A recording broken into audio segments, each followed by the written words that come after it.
बघा हे आपले जे आहे ते मिरचीची नर्सरी आहे.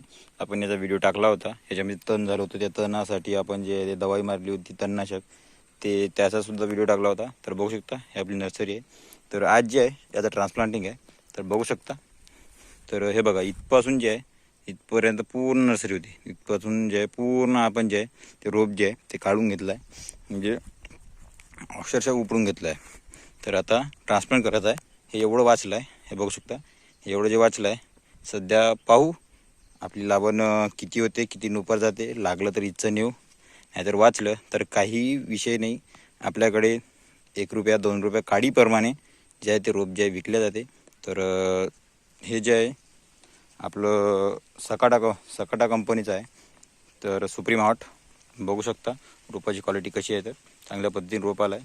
तर चला दाखवतो तुम्हाला आपल्याकडे जे आहे ते रोप लागवण जे आहे ते कशा पद्धतीने होते. तर चला मग भेटू डायरेक्ट थेट वावरामध्ये. तर चला मग करू आपण आपल्या मिरची लागवडीला सुरुवात. तर बघू शकता आपल्या शेतामध्ये जे आहे ते बाया आलेले आहे.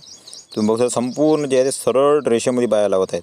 तर सरळ रेषेत लावण्याचं कारण म्हणजे तुम्ही समोर जे त्यांच्या जे आहे ते दोरी बघता, ते तुम्हाला सिल्वर कलरची दिसत असेल, ते दोरी आहे. त्याच्या मागे जे आहे ते झाड लावत आहे. तर तुम्ही म्हणाल की दोरी समोर आणि बाया झाड मागे कशी लावत आहे.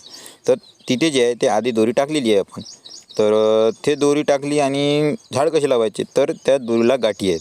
प्रत्येक स्पेसिफिक डिस्टन्सवर सारखा माप घेऊन गाठी केलेली आहे. तर आमची जी लावण आहे ते 36x20 या अंतरावर लावतो. मोठं अंतर जे आहे ते 36चं आहे, म्हणजे इथं आपला वखर चालेल. आणि हे 20चं अंतर आहे प्लांट टू प्लांट डिस्टन्स. बघू शकता ते दोरी वरपत आणत आहेत, जेणेकरून ते दोरी जड न जावी फेकण्याकरिता. तर फेकावी का लागते, तर त्या साईडला जे आहे ते एक खुटी आहे, ते खुटी काढून आहे. आणि या साईडला एक माणूस त्याला झटकून सरळ करत असते डिस्टन्स घेऊन. तर बघा तो मुलगा जो होल करत आहे तो प्रत्येक त्या 20 इंचावर जे आहे ते गाठी आहे, त्या गाठीवर जे आहे ते होल करत आहे.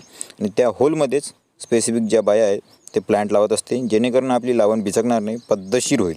तर बघा, आणि हे बघा आता आपलं जे आहे ते लावण झालेली आहे. आता आपण हे आपले जे शस्त्र होते हे धुण्याकरिता आणले, म्हणजे आमच्याकडे तुत्या जे दोरी वगैरे होते ते धुण्याकरिता आपल्या नदीवर आलो आपण.